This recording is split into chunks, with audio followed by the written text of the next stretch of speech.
Kuno ka titawe.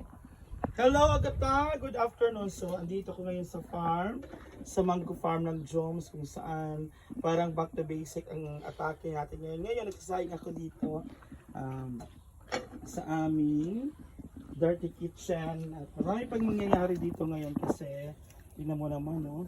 Grabe yung panggatong dito. Talagang libre lang po lahat. So, ayan. And meron tayong itlog dito. It's native. Ayan. Kita natin. Meron tayo dito puso. Ayan. So meron kaming puso. Para pagkulangan namin ng tubig. Tapos ayun. Nagpagawa rin kami ng CR. Ayan. Kasi pag stress kami, dito kami pumupunta habang magpapahinga malayo sa ingay ng syudad. Diba? So ayan. May lemongrass kami, may lagunat, saka nagtatalig kami ng sweet potato or kamote, di ba? Ayan. Ayan, meron din kami mga talong, may mga oregano. Ayan, so marami yan. Ayan, so ito yung view ng bahay kubo namin. And ayan, marami, as you can see, ang daming mga mango trees.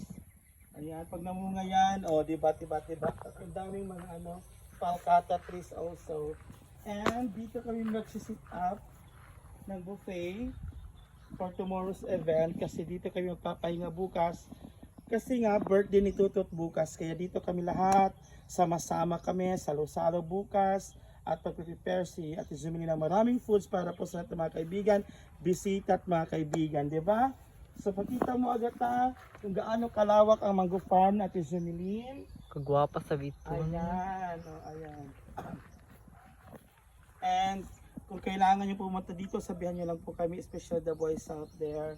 So ito, pakita mo ulit yung kubo natin.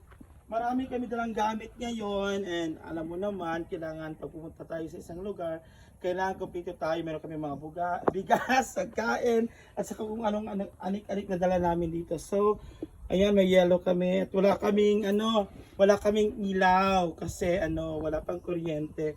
Pero we promise na lalagyan namin to at gagandahan namin yung bahay ko very soon kasi sabi ni Ma'am M nagagandahan daw. So, that would be all. Thank you for watching guys. Bye everyone.